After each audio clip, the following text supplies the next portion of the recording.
I can't actually say what is the American dream for me. Like, I can't get that out. And I can't get it out because I can't believe that there is such a thing as a possibility even of what I hope for. To say it out loud would make it real. Like, I believe that way. Like, I speak something into reality and I can't get it out. So that tells me there's something really, really deep here about this. I know the work, I understand the work, I can do the work, I've been doing the work. I want to stay here and continue to do the work. But I'm having difficulty to speak out loud a dream for a better future or an end to this, or even a slight mitigation of this. Like, that's so hard, I can't get the words without the emotion coming in the way. That's a nice baby can, we're good. Hold your girl and say, by the way, let me show you this is what happened. Right. We're looking for we expect of you. I see that to get to that point, to make my dream come true, would be I would need to, and I intend to continue to share one-on-one with women.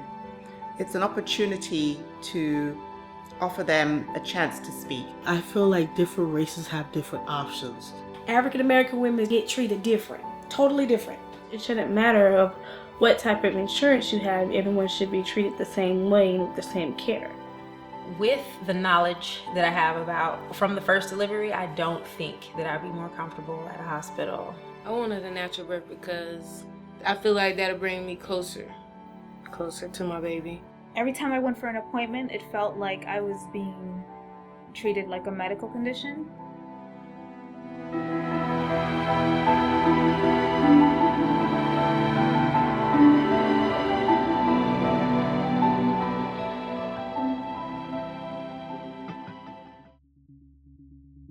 I have a dream that my 4 little children will one day live in a nation where they will not be judged by the color of their skin, but by the content of their character. I have a dream today.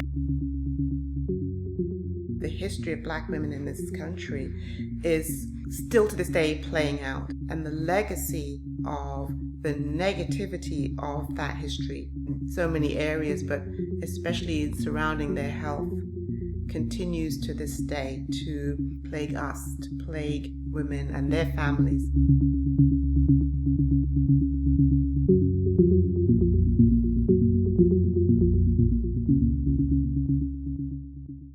I've only been here 25 years, but I am a Black woman myself, and so I'm living the experience of being a Black woman in America. We know the impact of slavery on women's health. Post-slavery, lack of access to healthcare or healthcare providers, lack of providers who would service women of color, being relegated in hospitals to basements or back entrances, having different types of care, having institutionalized approaches to how Black women might be treated different to white women.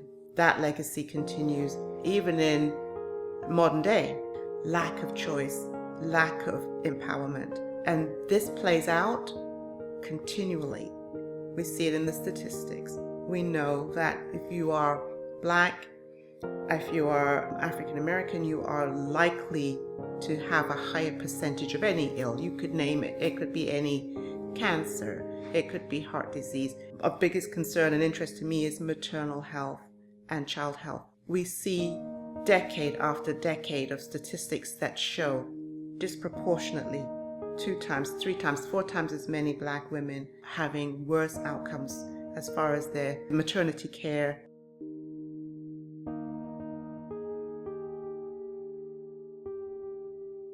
That in and of itself speaks to how important it is, how necessary it is for the change to come another way.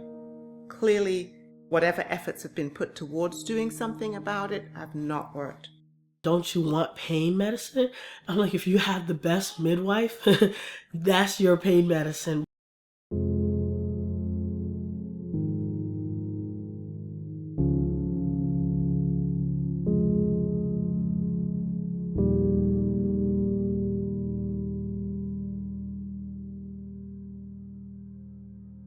With my firstborn, I basically went into a hospital and the experience was detrimental. It was not something that it would be glorious, like you want to show everybody. I went to another hospital with my second child and the nurse was crazy. It was so bad when I was ready to push, she told me I didn't sign up for this. You need to hold on until we find a doctor to get you, and I don't know how to hold. So when I'm ready to push, it's more like, let's go. They already knew I was 10 centimeters, so they should already had everything pre-ready. They didn't have nothing ready. By the time the doctor walked in, I was past shoulders. So they already broke the bed down, meaning baby could have fallen out and hit the floor.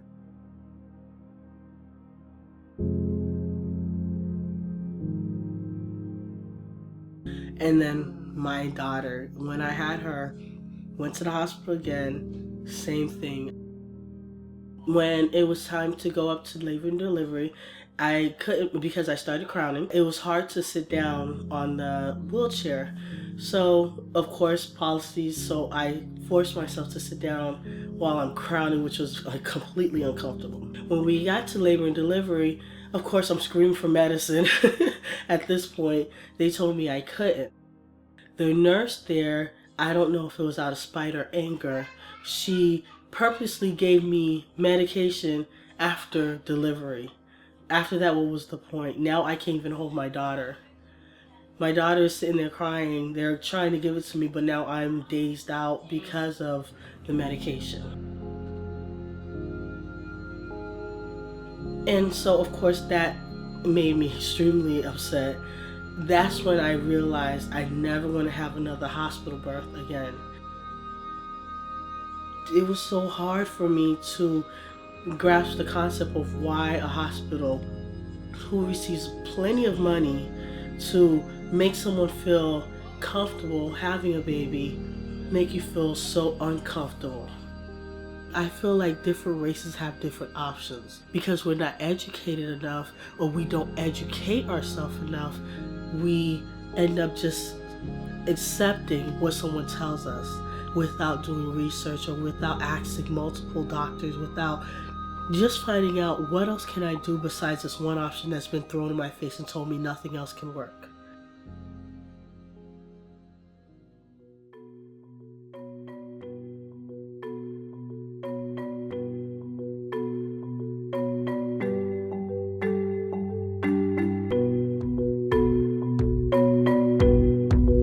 I think it's more of the power.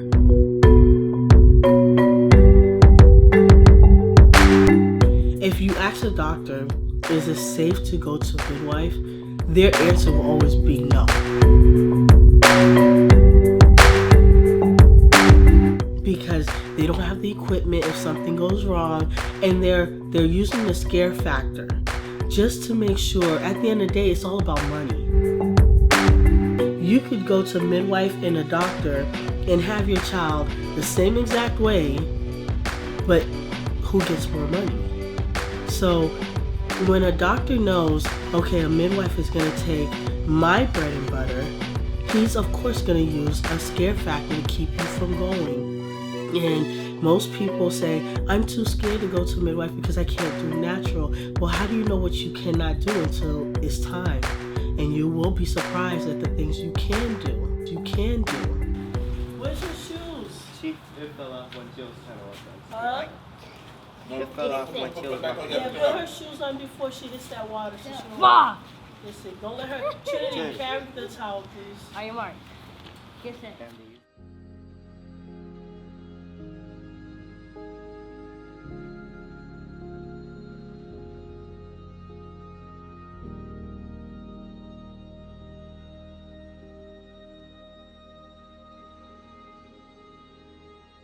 The American dream, I don't know what that really means anymore, because American dream, in your head you're thinking, okay, you go to school, you become someone of importance, and you know, you make money, you have a family, living stability is just right, you have the picket white fence. That's a dream. Why are you crying?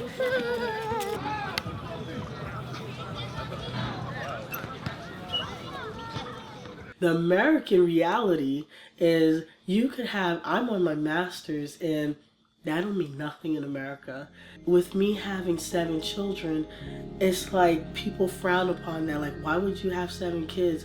Because last time I checked, it's my body and I could do exactly what I want to do with it. If I wanted to have 20 or capable of having 20, I would push for 20. But in America, you're not allowed to be what you really want to. I mean, it's like, here's society setting of you, and either you're poor and you stay poor, you're rich, you stay rich, but anything in between, you're not allowed to have an opinion, you're not allowed to make a statement, you're not allowed to, express yourself.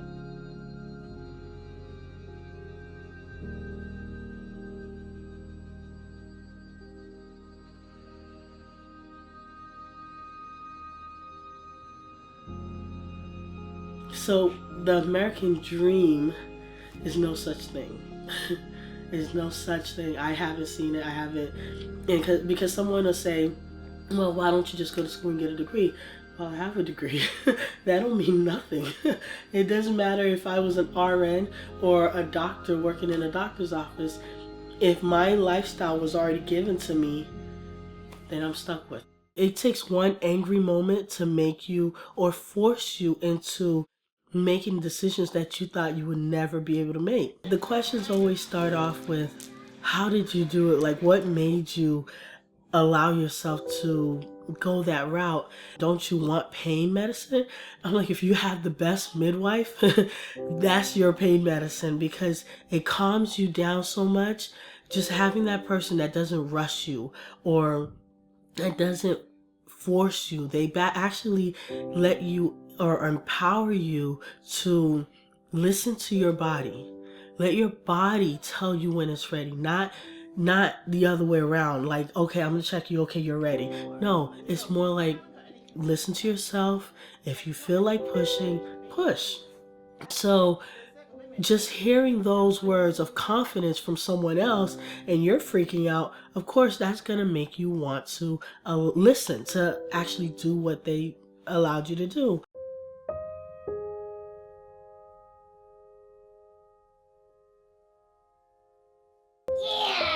That's next Thursday. That's next Thursday. Okay.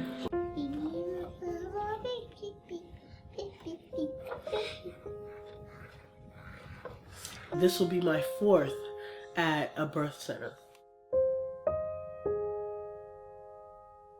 My first birth, it was completely scary. I wasn't sure what to expect or what I should do or what I should prepare for. It was one of those, it feels like I was a first-time mom going into a new environment. When I had my first appointment, it felt like I went to someone's house, like as if I was watching a movie and a midwife came in and took care of that person. It felt like it was a neighborhood midwife and it was taking care of their family member. So that experience empowered me because I know I could control my emotions. With my second one at a birthing center, it was more of like, okay, you can do this, let everything happen naturally. And it was like a miracle. It felt like a miracle within itself. And then by the third one, I felt like I was a guru. I was actually, there was no screaming, no tears, no nothing. And I felt so comfortable. I felt like I was in heaven. There was nothing that could get between me and my mental state of mind at that point.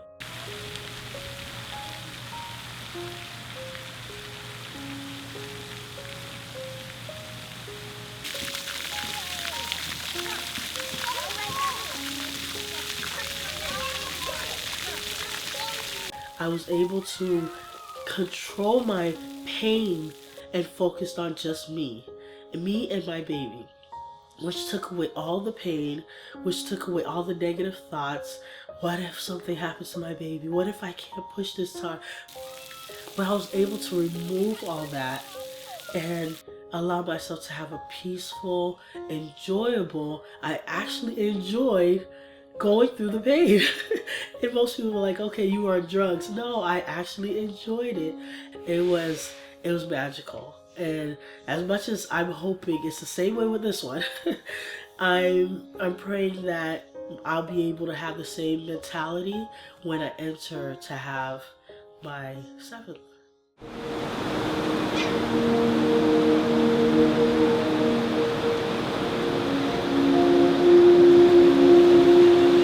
When I came to the United States, I didn't realize or understand the difference in how the healthcare system worked, but I had had health issues when I lived in England.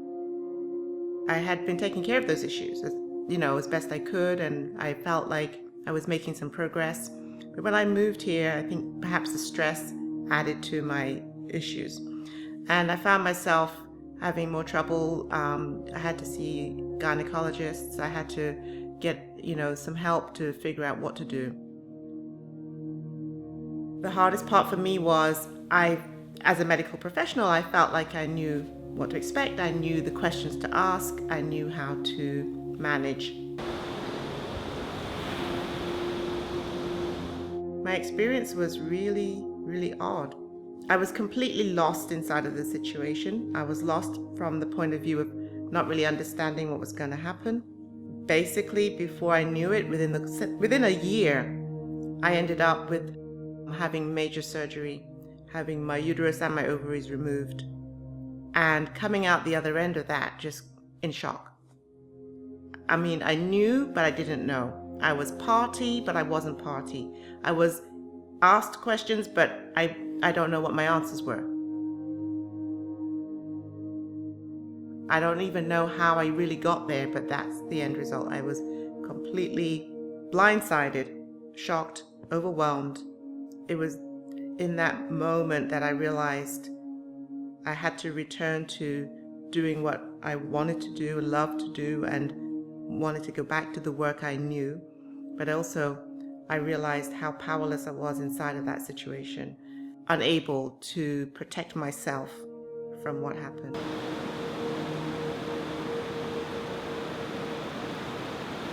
It helped me to become a different person, but it leaves me still frustrated, it leaves me angry, it leaves me, when I think about it, still I feel that helpless feeling because I don't know how I got there, and so fast. At the same time, I agreed with and went along with, and so I was party to what happened to me.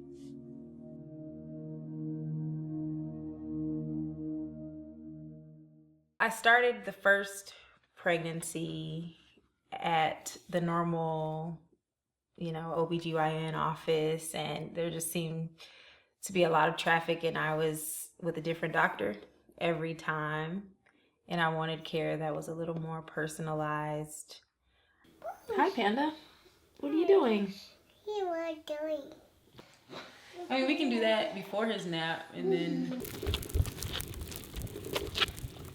being a teacher, and my husband is an artist. We don't have a ton of money. So once we learned that insurance could actually cover what was done with the midwife, then that made it an even better option. And just being able to have freedom in the delivery process and being able to make many of the decisions for myself was empowering.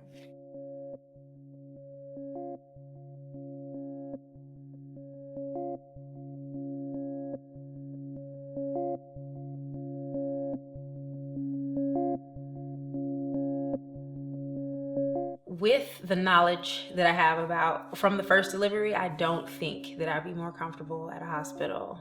I still want not control necessarily, but just more of a voice in the process. And I've been present at a hospital delivery, and the room does fill up with people, and it seems as if the decisions are being made by that group of people instead of the mother being in charge, the mother and the father.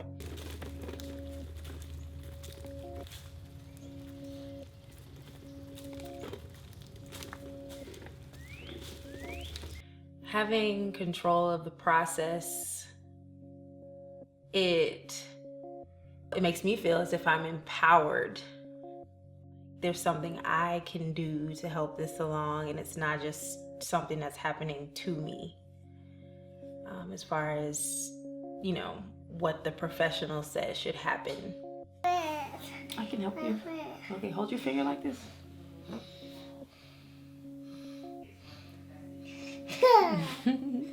Now you can talk. You say hello.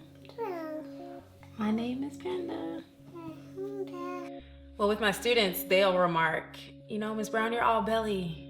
You're all belly. And then they'll say, my aunt, she gained like 50 pounds or, and so since they're struck by that, I think it would be more memorable if I speak to my experience and I tell them, well, this is how I eat. And then they see what I'm snacking on. And so I would be very deliberate in reinforcing those things and talking to them about what I do, because I want the young ladies to know that you too can have a healthy pregnancy experience. You don't have to gain 60 or 70 pounds. It doesn't have to be this traumatic experience that ends with medical emergencies and more prescriptions. Put it in the back. Yeah, if you don't mind it being on the seat.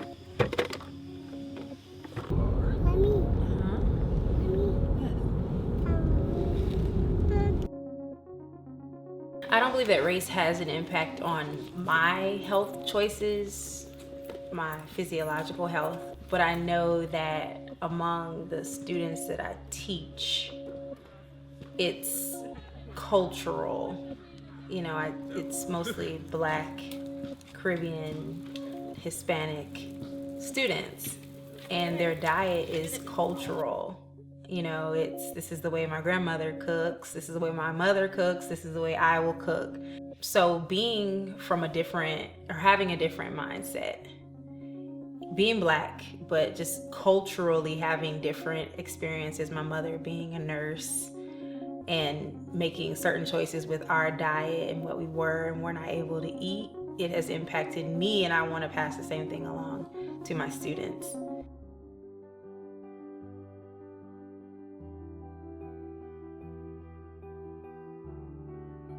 I believe the American dream of the earlier part of the 19th century had more to do with finances. Can you own a home? Can you, as a man, provide for your family? Can you, as a woman, be that motherly, nurturing, domestic figure? And I believe that has shifted more toward everyone having this personal sense of success, an individual sense of success. But I would like to extend the American dream to mean, am I balanced, within my community? Am I contributing to it? So that's how I define the American dream, using what you have to not just benefit yourself, but to benefit the communities that you're in.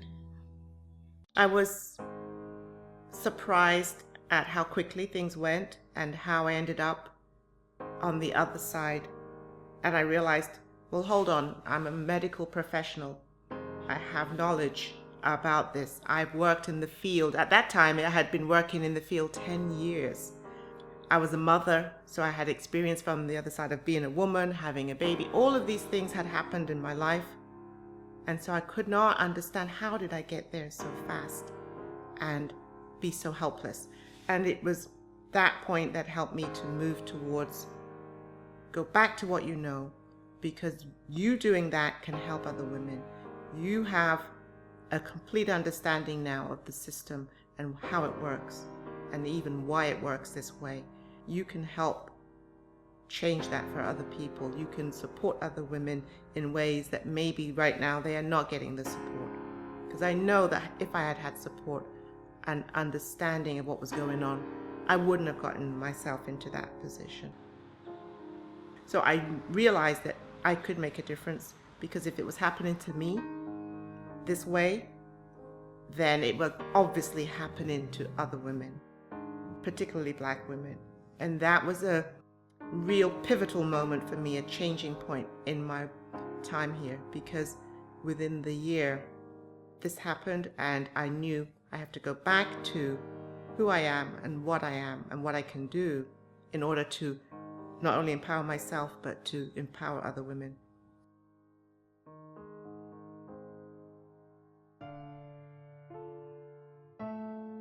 Building from there, I opened back up to seeing patients, began to build the foundation for what I'm doing now. And as over these past 25 years, I've got to a point where I know exactly what I need to do. Can't wait to see his face. He's going to be so cute. Women in this country have very little opportunity to speak and be heard. I can see how the way I practice, the way I do my work already, opens up an opportunity where there may not have been one afforded before for women to express themselves, to share what's on their heart, and to talk and to be heard. Creating space, creating safety around that time when we're in interaction on a health issue is more important than just that specific health issue. And it helps us both to share in a way that's authentic and is open, honest, and is meaningful, because usually what happens after that sharing is the woman becomes empowered to do something, one little thing, or many things, but it's certainly the beginning of a new way of thinking and a new way of being around her health and her empowerment.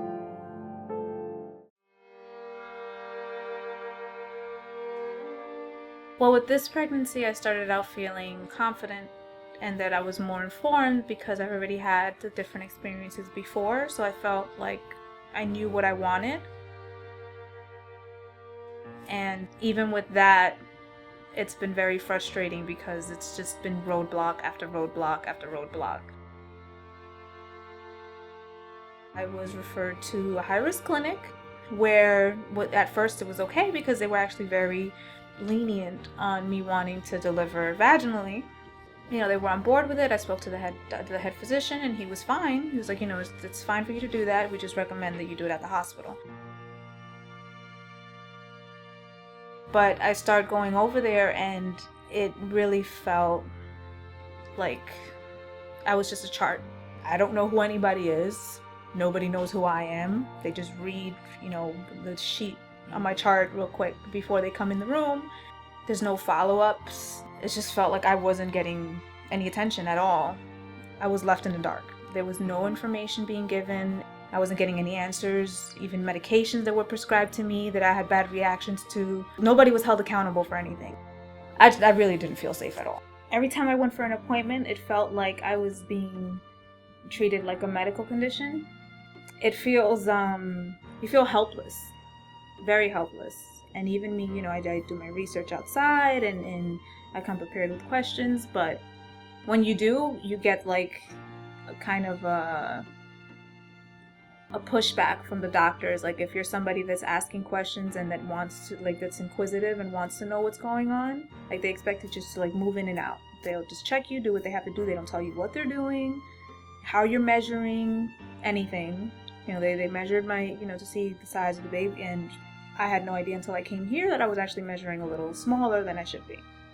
So I didn't know. There's no feedback, and if you ask, there's automatically like you feel like a wall coming down and they get defensive. Like they don't want to explain.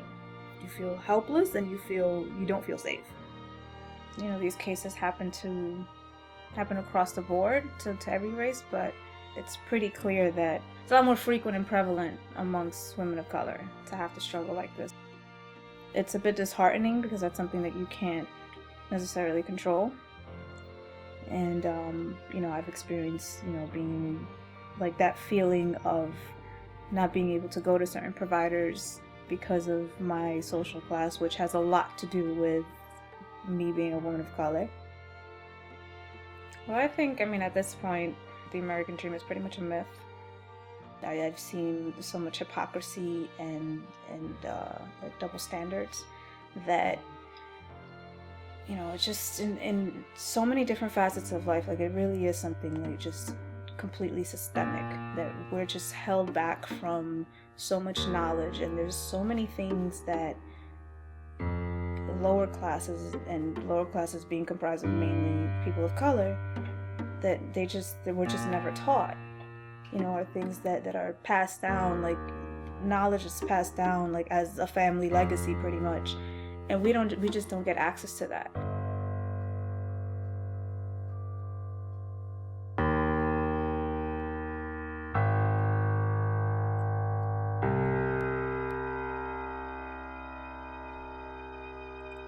The joy of it is my first time. I'm very excited. I can't wait till he comes. I'm very excited about that because, you know, like you said, most people never had their first time. They never do it natural. So when I got pregnant, I was like, you know, I'm just gonna have it natural. All the pain that I've been through in my life, I don't think this is gonna be any worse. I wanted a natural birth because, like I said, all the pain that I've been through in my life, I feel like, you know, just taking this time out and they actually experiencing back in the old days how they used to do it. So I want to take my time out and just, you know, take that time to actually go through a pregnancy without the epidural, without nothing. Just, I feel like that'll bring me closer to my baby.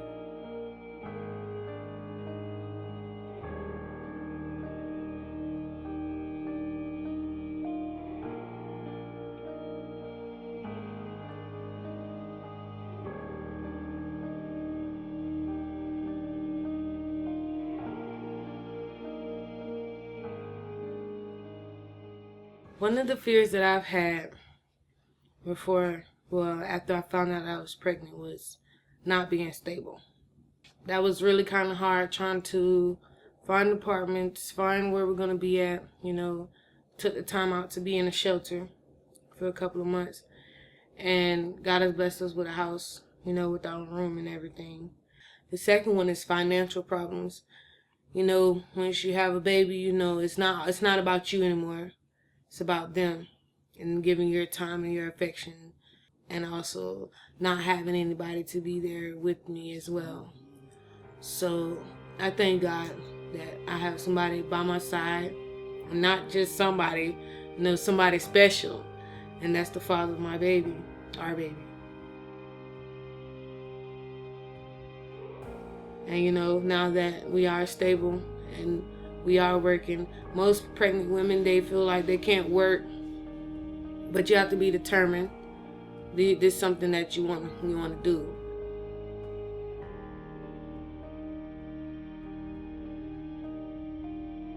What brings the emotion of how I feel most of the times when I speak about being pregnant or about life in general is because I done been through a lot of situations where people have not cared.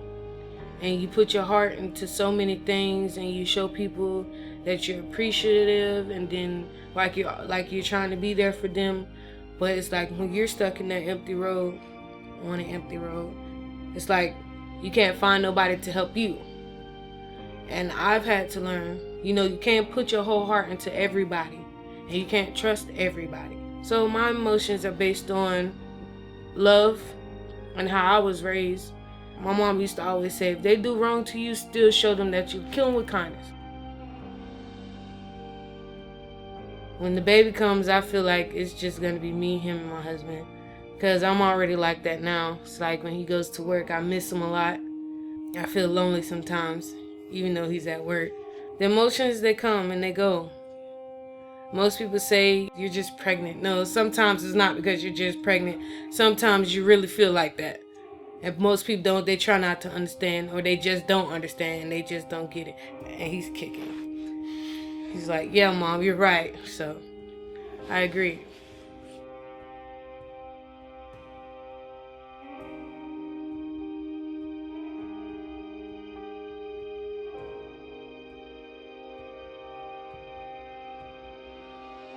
The American dream and my American dream means to me taking responsibility for your own actions. You know you have a baby on the way.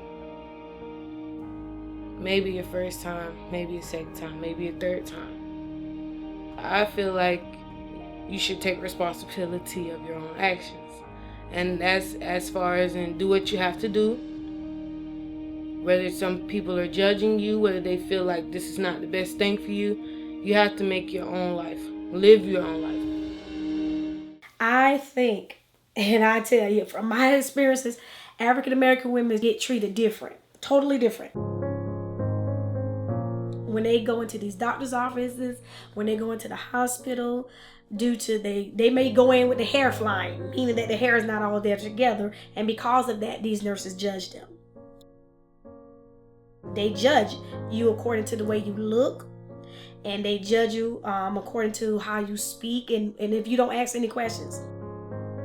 My experience at the doctor's office, I actually had to get referred out to another center versus the original center that I go to. It was a quite experience, and they checked me in, and it took a very long time for them to check me in. I went back at the desk and asked, is everything okay? They said, yes, we'll be calling you back in a second. As they called me back, the lady went over my chart. She went over the history and everything. She asked me certain questions, and she was concerned about why this doctor did this, why this doctor did that, and why I'm getting referred back over here, which I should have stayed with my other doctor. So actually she went out the room, and she talked to another nurse, and she was like, oh, that's another one of them with the gold card. And I kind of felt a little discomfort because it shouldn't matter of what type of insurance you have. Everyone should be treated the same way and with the same care. Going back to the time when I first found out I was pregnant at the doctor's office, and the doctor had came back in and told me that I was pregnant, but I was babysitting another infant. She came in after I had took the pregnancy test, and she had came in and was like, well, that's your baby? I was like, no, I'm babysitting. She said, well, you're going to be babysitting a lot more often because you're pregnant. And I just felt like that was disrespectful in a way, because she was, first of all, I already look younger than I already am. So I think she was I don't know if she paid attention to my chart or what, but I think she thought I was younger, and because I'm black and young. Being in the field for over 30 years, a lot of my people that I work with, they say to me that when they go to the different doctor's offices, if they're not dressed a certain way, if they're not, I guess, educated the way they communicate, or they don't understand a lot of things, or if their literacy can't even read, that is a problem.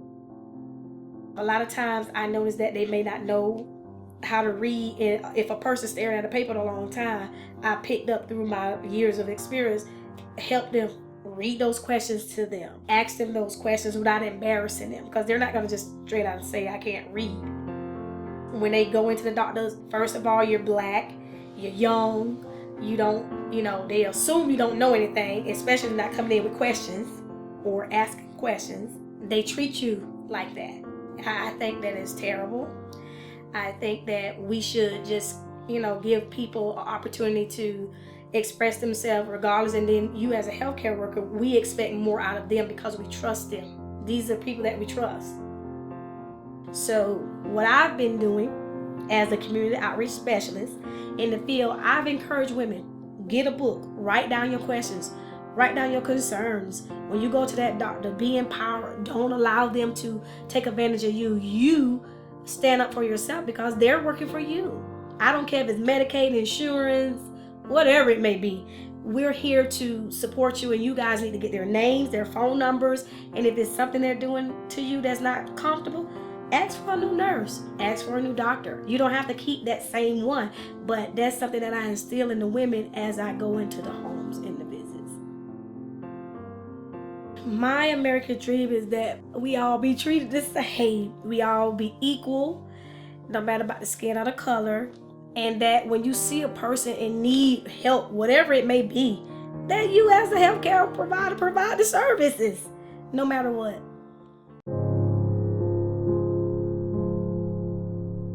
African American women or Black women, they have less of a support system. Not all, but some of them just kind of give up. I feel it's easier for our women of color to, I just want to say the word give up. Sometimes you wonder, where's the struggle? You know, did y'all just give up? Where's the struggle? You know, is it easier to say, hey, I'll accept, you know, things, instead of going out there and having to struggle and having to, you know, try to make a better life for yourself or for your kids? Is it easier that way? That's just the questions that I have. It's something that's instilled in us, or instilled in like the, you know, people of color, that this is what we have, this is what we're gonna get. You know, instead of reaching for the stars, this is all we got. Be put in a bracket to where, you know, our children are running wild, or we get lower paying jobs, we don't really have health insurance, we can't really get great prenatal care. This is the United States. I don't understand how our society is so closed and closed-minded, and we're in the United States. Why are we not pushing ourselves? And that's the frustration that I have for our community, especially with, you know, the Black moms, African American moms, whoever, you know, however they want to be labeled. It's kind of frustrating. Why are we not progressing? You know, it's almost like we're reverting ourselves back into like slavery. Like, we just put ourselves in like a setting, like, you know, we're okay with it. I'm not okay with it, so I don't understand why so many of our people of color are okay with it. So I just think, as our community, we have to get it together. That's all. We have to get it together.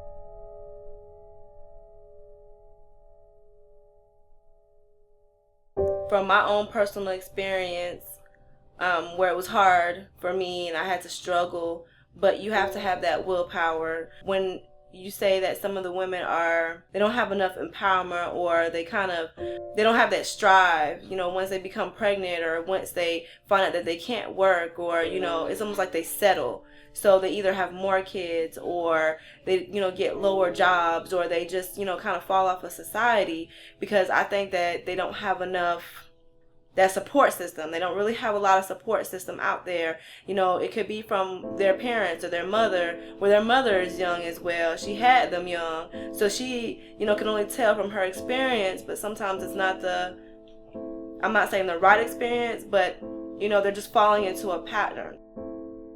And working here at the birthplace, or working here with, you know, the midwives and the other women in the community, I've learned that I can relate to them, because I've come from, you know, like I said, having kids young, having to get education, having to find jobs. They feel that they're able to tell me, because I've been there before. I can only tell them that you will come out of it. It will get better. You just have to have that willpower to get better.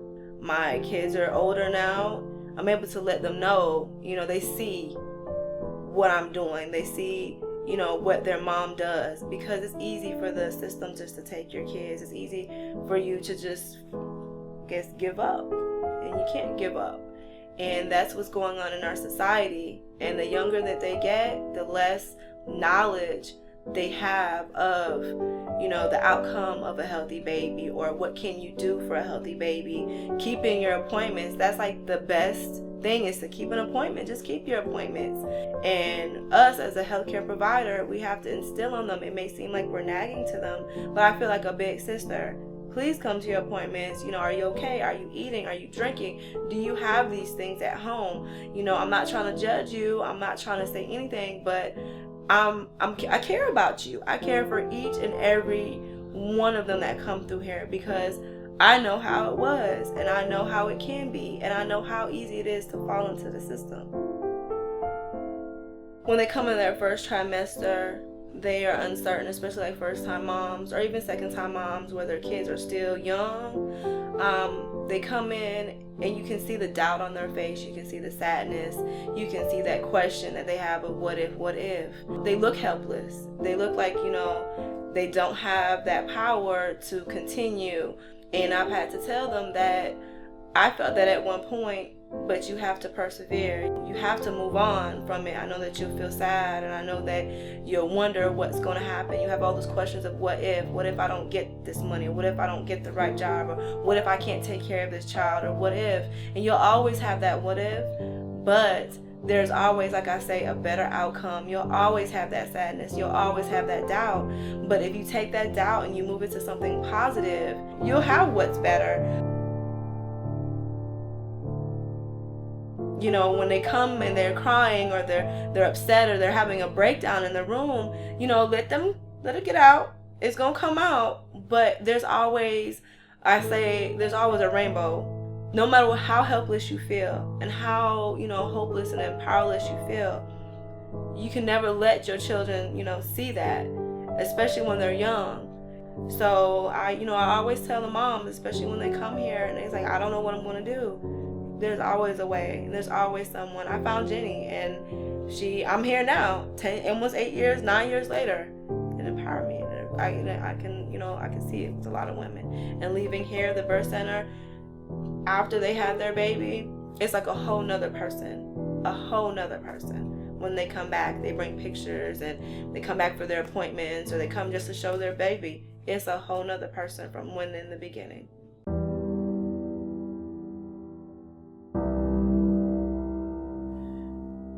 So now that I am clear after all these years, it has come together for me.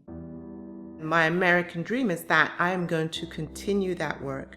I'm going to share that work and have other people join me in that work, because I know that small amounts of effort and energy build a momentum, build a movement, and that's how we will get change. Women sharing with other women, empowering other women, supporting other women, educating other women and themselves at the same time. Together, both of those things can help bring the change to American women's health, and particularly Black women's health, because it works. I've seen it work, and so my dream is that we move this forward, we continue, we build it, and we provide the tools for women to help each other and to help themselves. That's my American dream.